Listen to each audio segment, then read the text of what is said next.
Camarades combattants pour la liberté, la souveraineté et l'indépendance réelle, bonsoir.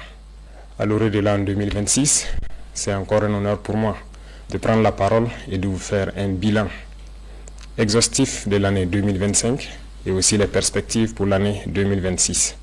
Mais avant tout propos, permettez-moi de rendre grâce à Dieu pour tous les bienfaits au cours de l'année 2025 et je continue de prier Dieu que 2026 soit meilleur à 2025. Permettez-moi également de rendre un vibrant hommage à nos vaillantes forces combattantes, forces armées nationales, volontaires pour la défense de la patrie, forces de sécurité intérieure qui veillent jour et nuit pour que notre patrie reste et demeure debout. Je prie pour le repos des âmes de tous ceux qui ont perdu la vie dans ce combat contre cette barbarie. Et également, je souhaite prompt rétablissement à tous ceux qui ont été blessés physiquement, mentalement dans cette guerre. 2025 fut une année où beaucoup de projets ont débuté. Parlant du secteur de la défense et de la sécurité, ce secteur qui nous intéresse tant dans ce combat, beaucoup d'efforts ont été consentis dans le recrutement de personnel au niveau des différentes forces. Également, plusieurs formations ont été entamées au sein de nos propres armées de façon endogène, ce qui a permis de créer beaucoup d'unités spécifiques qui font un travail remarquable sur le champ de bataille. En termes d'équipement, il y a eu l'arrivée au cours de l'année 2025 de beaucoup d'équipements lourds, mais également des équipements stratégiques que nous n'avons pas voulu présenter. Cet équipement va se poursuivre et le renforcement des effectifs va également se poursuivre au cours de l'année 2026 et la guerre va continuer à s'intensifier et notre armée va continuer de monter en puissance. Plusieurs opérations ont eu lieu sur le théâtre des opérations. Nous retenons principalement une opération audacieuse qui a été lancée il y a 2 mois de cela, l'opération qui a été baptisée l'Almazga, en français mur de glace. Cette opération audacieuse a permis à nos forces combattantes de se poser dans les sanctuaires de l'ennemi, là où depuis 5-6 ans on croyait impossible d'atteindre. Nos unités ont mis pied et ont reconquis ces zones. Ces opérations ont permis donc la reconquête de plusieurs dizaines de villages, en passant par la région donc de Nakambe, Napade notamment aux abords donc du barrage de Kompianga, en remontant par Namungu dans le Goulmou, en passant par Zagadegan dans le Kulse, mais également la zone de Namsigia autour de Djibo et Toulfe entre Djibo et Titaou. Ces opérations ont été menées avec la plus grande audace et l'ennemi a été écrasé sur le passage de nos forces combattantes qui s'y sont installés et continuent leur progression au fur et à mesure. Les opérations vont se poursuivre jusqu'aux limites de nos frontières pour vaincre cette hydre terroriste qui trouble la quiétude de Burkinabé. L'armée va continuer à monter en puissance, les forces de sécurité intérieure également. Il y aura un petit changement qui va permettre au VDP de se projeter plus en avant pour appuyer les autres forces. Cette situation de conflit a également fait que nous avons malheureusement des personnes déplacées internes qui attendent toujours de rejoindre leur village. La reconquête se poursuit certes, mais au niveau de l'action humanitaire, nous avons entrepris un certain nombre de démarches au cours de l'année 2025, notamment en construisant des abris initialement pour ceux qui sont accueillis dans certains villages, mais pour ceux qui sont réinstallés, nous avons beaucoup d'efforts que nous avons consentis en reconstruisant des écoles, en faisant des fourrages, en aménageant des terres et pour pouvoir les réinstaller et qu'ils puissent vivre dignement au retour dans leurs villages respectifs. Nous allons poursuivre cette tendance parce que nous ne voulons pas que nos populations qui retournent dans leur village restent dans l'assistanat. Nous voulons qu'elles puissent contribuer, qu'elles puissent produire et pouvoir vivre dignement. Voilà pourquoi le ministère donc, de l'Action humanitaire est basé sur les différents ministères pour pouvoir accompagner toutes ces personnes déplacées internes initiales au retour dans leur village, de pouvoir s'installer et avoir donc de quoi travailler dans leur village respectif. Cette dynamique va se poursuivre d'autant plus que beaucoup de villages sont en train d'être reconquis à l'instant même où je parle. Chaque villageois qui se réinstalle doit pouvoir travailler et se nourrir lui-même. Parlant du domaine de la santé, plusieurs efforts ont été consentis. Il s'agit notamment donc de la construction des centres médicaux communaux qui ont vu le jour en 2025 et cette dynamique va se poursuivre. Certains sont en phase de finition, mais d'autres sont donc en début de construction. L'équipement de ces centres va permettre de rehausser donc le niveau de l'offre de soins au niveau de nos populations. Pour les centres existants, le plateau technique a été amélioré en termes de laboratoire, en termes d'imagerie. Ces offres de soins vont continuer de s'améliorer au profit de nos populations, mais également au profit donc des populations de nos pays voisins, parce que le nombre de patients venus des pays voisins a connu donc un accroissement considérable au cours de l'année 2025, dû principalement à notre politique de revoir à la baisse les coûts des prestations de santé. Nous allons poursuivre dans cette dynamique au cours de l'année 2026, avec la pose aussi des pierres de 9 centres de santé à l'image du centre de santé de Pala. Toutes ces infrastructures vont donc connaître un début en cours de l'année 2026. Dans le domaine de l'éducation, plusieurs projets ont eu lieu, notamment donc la mutation et la modernisation de nos structures éducatives, des constructions qui désormais vont aller en hauteur. Et donc il y a un projet pour que 2026 soit le début effectif de l'implémentation de ce type de centres d'éducation tout au long de l'année et partout sur le territoire national. Vous savez bien que nous sommes dans une mutation pour amoindrir un peu l'effet de l'enseignement général et mettre l'accent sur l'enseignement technique et professionnel. Cette mutation est en cours. Beaucoup de lycées techniques et professionnels verront le jour, mais également très bien équipés pour pouvoir répondre aux besoins de développement de notre patrie. Du côté de nos étudiants, beaucoup de centres universitaires verront le jour au cours de l'année 2026, mais déjà en 2027, nous avons commencé la construction d'un certain nombre d'amphithéâtres et de bâtiments pédagogiques. Certains sont en phase de finition et d'autres finiront en 2026.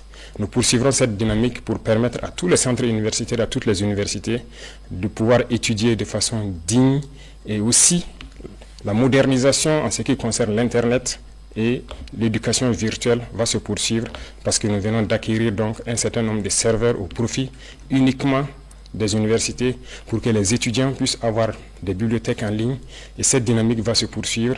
Les laboratoires vont continuer à monter en puissance et nous allons ainsi donner un espace à nos étudiants de faire des cours théoriques mais également de faire la pratique et de s'exprimer pour que petit à petit leur éducation passe d'une éducation théorique à une éducation pratique pour la production au profit de nos populations. Dans le domaine des infrastructures, beaucoup d'efforts ont été consentis. Au cours de l'année 2025, comme vous le savez, 4 régions ont bénéficié de leur brigade de construction de routes. D'autres équipements spécifiques de terrassement et également de bitumage sont arrivés. Et au cours de l'année 2026, s'il plaît à Dieu, 4 autres régions en début d'année seront dotées de brigades de construction de routes et ça sera le début effectif de construction d'un certain nombre de routes nationales et départementales en plus des autoroutes qui sont programmées. Nous voulons aller à un rythme soutenu, ce qui nécessite que nous équipons toutes les régions avant de pouvoir nous projeter de façon efficace, comme cela a été le cas avec le lancement des travaux de l'autoroute. Nous avons opté de changer le modèle d'urbanisme. L'État va prendre en compte la construction de nos villes. Aujourd'hui, la construction de nos villes est un impératif parce que ce que nous vivons, le problème sanitaire est dû au fait qu'il n'y a pas d'assainissement dans nos villes. Les espaces sont trop grands et nous avons opté de construire en hauteur. 2026 verra le début de grands projets dans ce domaine d'urbanisation et de concentration des populations pour exploiter l'espace et pouvoir assainir pour que nos populations puissent vivre dignement et en très bonne santé dans des centres assez propres, côté environnement et côté sanitaire. Dans le secteur minier, 2025 a connu des innovations majeures. Il s'est agi pour nous de faire en sorte de nous approprier de nos ressources minières, ce qui a conduit l'État à d'abord s'approprier d'un certain nombre de mines en rachetant avec certains partenaires, mais également en se mettant à l'exploitation des mines tant industrielles que semi-mécanisées, à travers la création donc de la SOPAMIB. Également, les sorties d'or incontrôlées ont connu donc une baisse significative à travers la création de la SONASPE qui a permis d'avoir un contrôle tant sur l'orpaillage traditionnel que sur l'exploitation industrielle donc, de nos ressources minières. Le secteur de l'énergie va connaître également une mutation en 2026 à travers la création d'une initiative. Une initiative qui va être axée sur l'eau et l'énergie pour permettre à nos populations de bénéficier d'eau potable partout où elles sont et également de bénéficier de l'électricité pour pouvoir vaquer à leurs occupations. Dans ce sens, nous avons entamé en 2025 un certain nombre de projets pour accroître l'offre d'énergie et aussi être indépendant pour diminuer les importations d'énergie au Burkina Faso. Chers frères et sœurs, chers parents, 2025 a été une année riche en termes d'agriculture et d'élevage. Nous avons assigné donc des objectifs au ministère de l'Agriculture et par la grâce de Dieu, la pluviométrie fut bonne et nous avons dépassé les objectifs pour plusieurs spéculations et d'autres bien atteints. L'autosuffisance alimentaire, qui est un combat de tous les jours que nous menons, nous pouvons dire aujourd'hui que nous avons atteint l'autosuffisance alimentaire au cours de l'année 2025. Nous allons poursuivre les efforts dans le secteur de l'agriculture, notamment en rachetant des machines tant pour les labours que pour les récoltes, en faisant des labours gratuits, fortement subventionnés au profit de nos populations, en subventionnant les intrants et également en leur fournissant des semences de qualité produites par nos chercheurs. Beaucoup de terres sont en train d'être récupérées par nos forces combattantes. Nous allons rapidement nous mettre à la tâche dès le début d'année dans l'aménagement de ces terres pour permettre à ces populations qui se réinstallent de pouvoir exploiter de façon sereine leurs terres et accroître nos productions. Dans le même sens, nous encourageons tous ceux qui sont dans la transformation, à petite échelle comme à grande échelle, de poursuivre les efforts et tous ceux qui comptent venir dans ce secteur de rapidement s'y ruer parce que la production va continuer à s'accroître. Nous avons aussi créé l'ONBA pour que les retenues d'eau puissent être réalisées dans chaque village. Ainsi, il ne sera plus question de cultiver au bout d'une seule saison, mais nous espérons pouvoir cultiver 2 ou 3 fois au cours de l'année.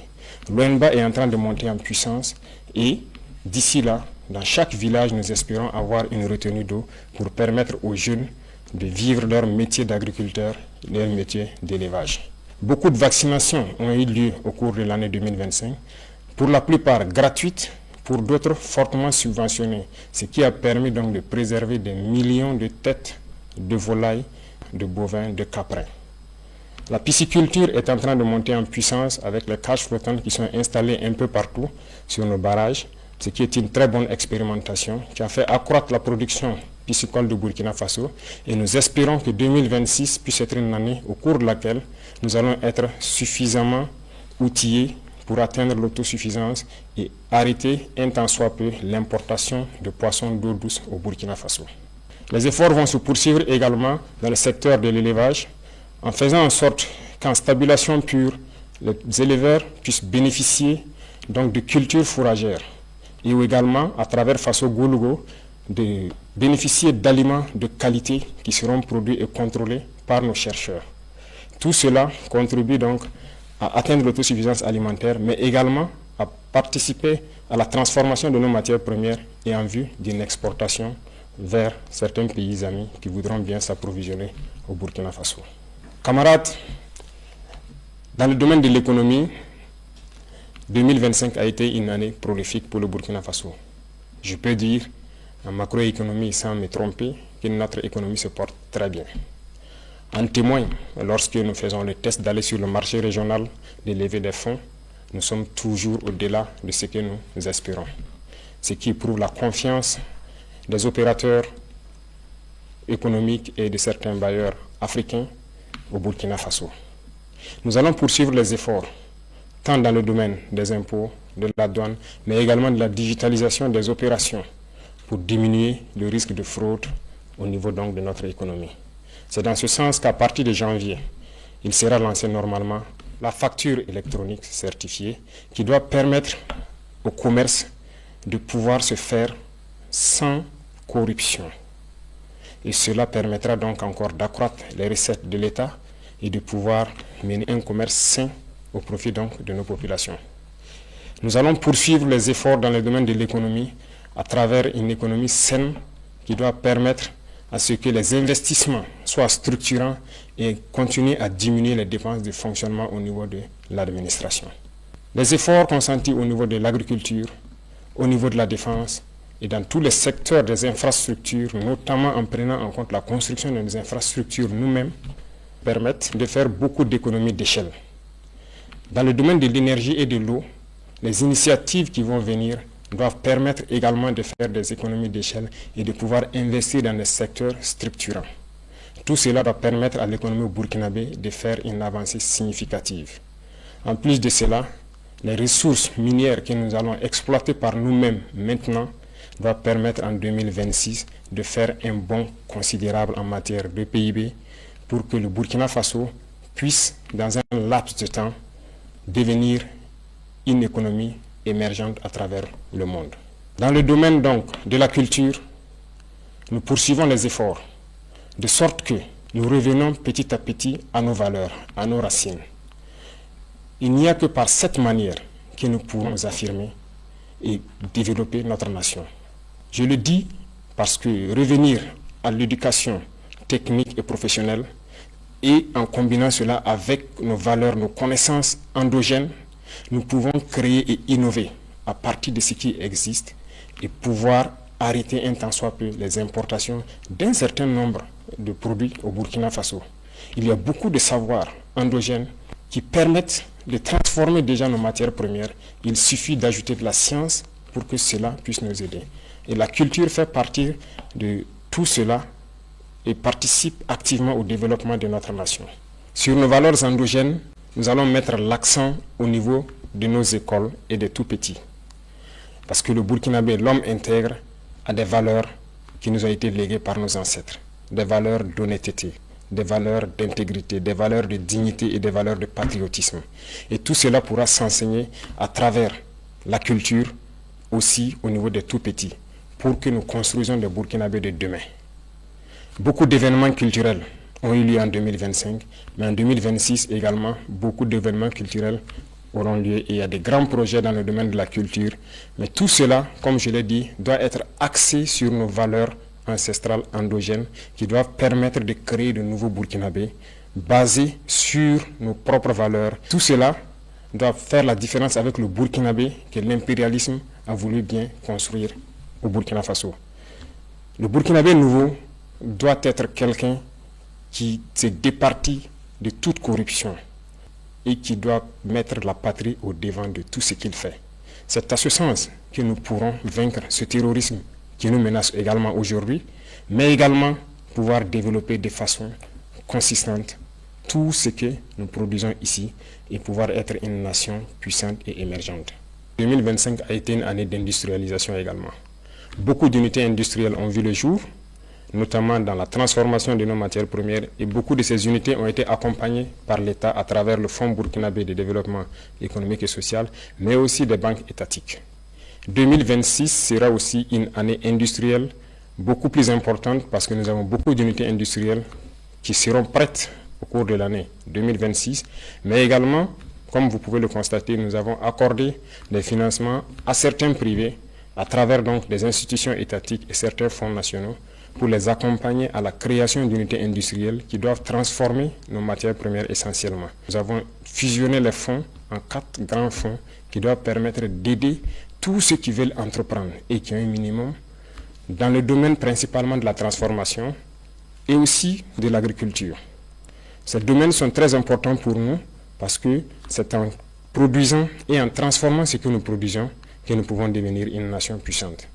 Et donc l'État, en transformant ces fonds, veut avoir une marge importante pour pouvoir aider tous ceux qui sont du privé et également les entreprises nationales, étatiques, qui doivent émerger en 2026 pour que cette transformation de nos matières premières soit une réalité. Également le domaine du coton, qui autrefois était exporté brut, la première unité industrielle sera prête en 2026 et nous allons continuer avec d'autres unités industrielles pour transformer notre coton. Ceci dit, tout ce qui est matière première que nous produisons, nous allons essayer autant que possible d'installer des unités industrielles pour la transformation et 2026 sera une année où nous allons avoir un budget important à injecter au niveau des fonds pour aider tous ceux qui ont des projets structurants dans ce domaine. Dans le domaine du sport, nous avons investi beaucoup à travers donc, le Bureau national des grands projets, également à travers le ministère au cours de l'année 2025. Un stade est en construction à Bobo-Dioulasso et qui doit finir en début 2026, mais également à travers toutes les régions, nous comptons créer des espaces pour permettre aux jeunes, premièrement, de faire du sport pour rester en bonne santé, pour faire en sorte que notre jeunesse ne soit pas oisive. Cela contribue à la santé physique, mentale, mais également à la productivité de la jeunesse dans notre nation.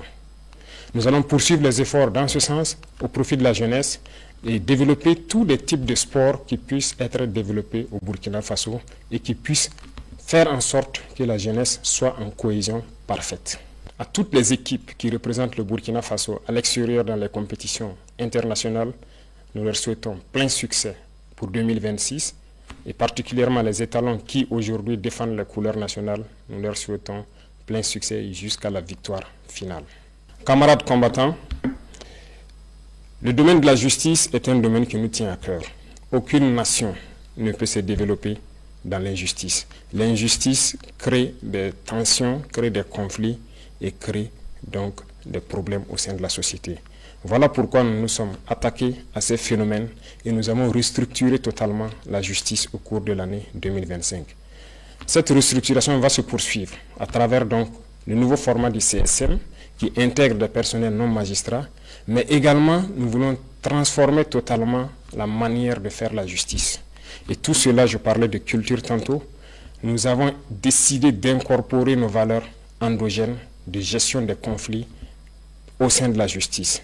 C'est ce qui donc a permis de prendre des textes pour intégrer donc la justice traditionnelle, c'est-à-dire le mode traditionnel de règlement de nos conflits. Il faut que nous revenions aux sources également dans ce domaine de la justice. Nous ne pouvons pas importer une justice et l'appliquer et espérer avoir la cohésion sociale. En intégrant donc nos valeurs ancestrales et en intégrant les personnes ressources pour le règlement de certains conflits, nous pensons que nous pouvons créer un espace de cohésion sociale fiable. En 2026, nous allons implémenter de façon physique sur le terrain ces différents tribunaux pour pouvoir régler la plupart des questions à l'amiable. Également, nous avons initié en 2025 le fait que les prisonniers puissent sortir, participer à la construction du pays. Ce n'était qu'une initiation. En 2026, nous allons faire en sorte que tous les prisonniers puissent connaître une reconversion. Au lieu de dormir en prison, nous allons faire en sorte qu'ils puissent participer, apprendre des travaux et se réinsérer dans la société. Cette nouvelle façon de voir la justice permet à ce que personne ne reste en marge. Tous ceux qui voudront construire le pays auront leur mot à dire. Que vous soyez libre ou en détention, nous ferons en sorte que vous puissiez participer à la construction du pays, et vous racheter et revenir dans la société. Les efforts vont se poursuivre au niveau de la justice, dans la digitalisation également de tous les actes, de sorte que les usagers n'aient pas à se déplacer forcément vers les tribunaux qui se retrouvent généralement dans les centres urbains et qu'ils puissent rester de là où ils sont pour pouvoir avoir accès à une justice équitable et à tous les documents donc, que la justice peut délivrer. Parlant de digitalisation, c'est un secteur qui nous tient à cœur parce qu'aucune lutte contre la corruption n'est possible sans digitalisation. Nous avons fait un pas énorme, mais beaucoup reste à faire. Nous avons un programme pour les 5 ans à venir où nous devons quitter une situation précaire pour être un modèle. Déjà, le Burkina Faso a pu acquérir ses premiers serveurs de data centers et des grands data centers sont en construction, ce qui permettra à nos ingénieurs de concevoir des applications sans crainte et de pouvoir les héberger sur place. Avant, nous importions des applications que nous ne maîtrisons pas, mais aujourd'hui, la plupart des services au sein de l'administration sont en train d'être dématérialisés et tout cela, c'est grâce à nos ingénieurs informatiques qui font un travail remarquable pour que l'usager n'ait plus à se déplacer vers les services pour forcément avoir accès. De son poste, il peut tranquillement avoir accès à certains services. En plus de tout cela, nous sommes en train de mettre en place des maisons du citoyen.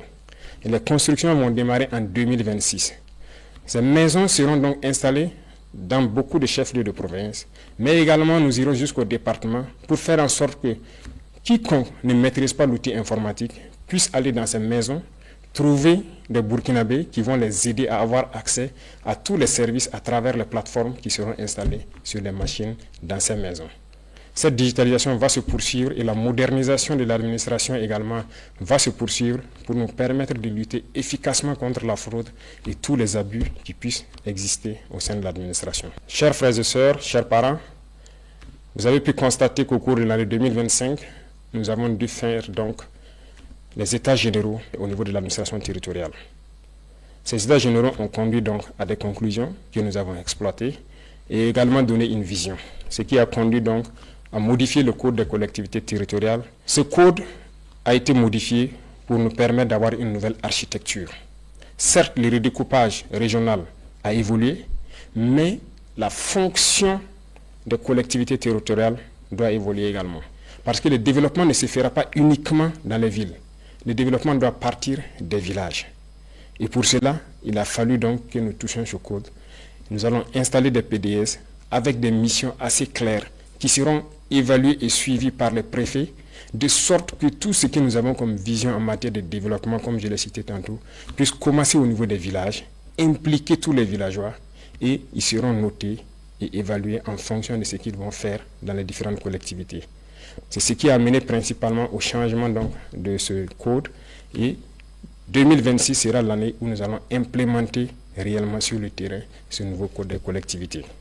Au niveau de l'administration territoriale, beaucoup de choses ont évolué en ce sens que l'administration déconcentrée n'était pas administrée de façon efficace pour connaître qui exactement est à son poste. Le manque de ressources humaines a fait en sorte qu'il y avait un gros manque à gagner. Nous avons fait une évaluation au cours de l'année 2025 et nous nous sommes rendus compte que beaucoup de fonctionnaires fictifs existaient ou des doublons existaient. Le recrutement récemment, en cours de l'année 2025, de beaucoup donc, de personnel de ressources humaines doit permettre de les envoyer au niveau donc, régional pour ainsi faire en sorte que tout agent qui est affecté doit pouvoir travailler et contrôler à partir de la région. Et là, au niveau national, nous avons l'assurance que le service pour lequel il a été envoyé est rendu aux populations au moment donné. Cette modernisation va se poursuivre parce que ça doit s'accompagner d'une digitalisation. Du côté de la diplomatie, le Burkina Faso rayonne. Le Burkina Faso a allumé une lumière et cette lumière doit rester allumée pour toujours. Nous rayonnons à travers le monde et notre diplomatie est très active.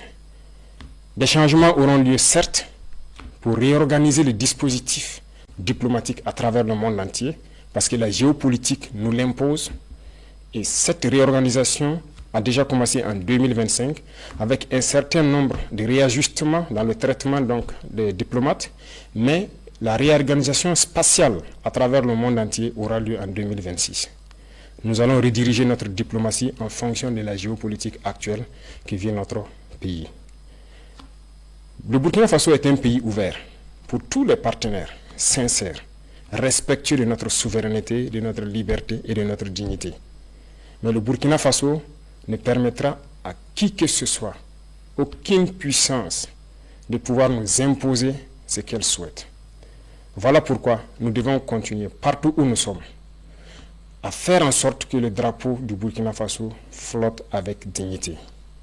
Et ceci pour m'adresser à la diaspora que je félicite pour ses actes patriotiques qui continuent de faire rayonner l'image du Burkina Faso à l'extérieur, de continuer à rester patriotique et intègre. Parce que lorsqu'on parle du Burkinabé, nous devons entendre l'homme intègre, l'homme digne, et c'est ce que nous voulons au niveau de la diaspora. Et les encourager à travers donc l'organisation au niveau du Haut Conseil de Burkinabé de l'extérieur à revenir investir au Burkina Faso, leur patrie. Et nous leur ouvrons les portes et nous allons mettre tous les mécanismes en place pour qu'ils puissent revenir et investir de façon sécurisée. Au niveau confédéral, le Burkina Faso poursuit sa contribution au niveau de notre espace commun qu'est l'AES. 2025 a été une année où on nous a confié une lourde responsabilité de conduire la destinée de la Confédération. Nous avons pris cette responsabilité et nous avons promis de faire en sorte que l'AES rayonne à travers le monde entier. Et nous allons tenir notre parole. Et ceci, nous demandons à tous les Burkinabés de faire en sorte que cette mission qui nous a été confiée puisse être donc conduite avec succès. Nous allons poursuivre les efforts de coopération, d'amitié avec tous les États, comme je l'ai dit, respectueux de notre souveraineté et faire en sorte que l'intérêt des peuples prime sur les intérêts au niveau politique. Camarades combattants pour la liberté, Je tenais à féliciter tous les acteurs, qu'ils soient du monde de l'éducation, de l'agriculture, des infrastructures, le monde de l'économie, les agents de la santé, nos vaillantes forces combattantes, pour tous les efforts consentis au cours de l'année 2020-2025.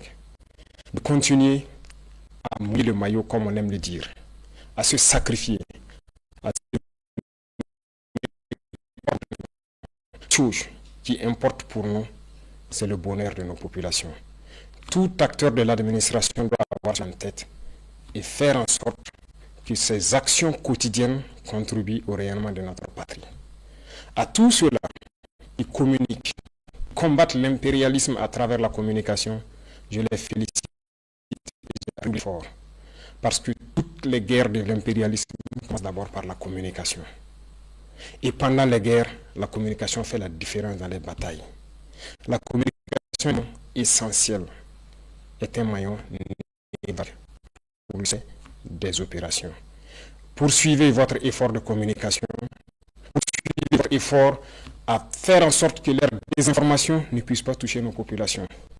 Je vous félicite parce que vous avez fait le dernier temps en prouvant aux yeux de tout le monde que Burkina Faso est debout. Et quand je parle d'acteurs de la communication, je parle de monde, qu'elle soit privée ou publique. À travers donc, les médias sociaux, à montrer une image saine du Burkina Faso. Et je remercie également tous ceux qui ont pris de leur temps, qui ont quitté l'extérieur, venir au Burkina Faso pour constater les réalités du Burkina Faso et qui ont pu le diffuser à travers, faire comprendre à ces médias mensongers que ce qui est de notre patrie est totalement faux. Continuez dans ce sens parce que je le dis et j'insiste, la communication est un maillon vers le succès de notre lutte. Les passés n'ont pas abouti, nous connaissons les causes, mais nous ferons en sorte que cette révolution aboutisse pour le bonheur de nos populations. Le Burkinabé est intrinsèquement par quoi toute la population faire en sorte que la communication, l'intoxication et la désinformation de l'impérialisme ne passent pas. Pour tous ceux qui sont encore sceptiques, qui ne croient pas à la dynamique, je les invite à regarder un peu dans le rétroviseur. Dans le passé, il y a quelques années, comment était le Burkina Faso? C'est meilleur que par exactement ce qui a été fait au bout de ces 3 années. Nous ne voulons pas exclure quelqu'un, mais comme nous l'avons dit, Dieu refuse de voir le soleil, nous ne pouvons pas faire autrement que de les démarches. Nous allons évoluer, nous allons continuer, nous allons poursuivre. Le terrorisme sera un passé et nous ferons que le visage du Burkina Faso qui est connu aujourd'hui, dans 5 ans, nous ne puissions pas le reconnaître.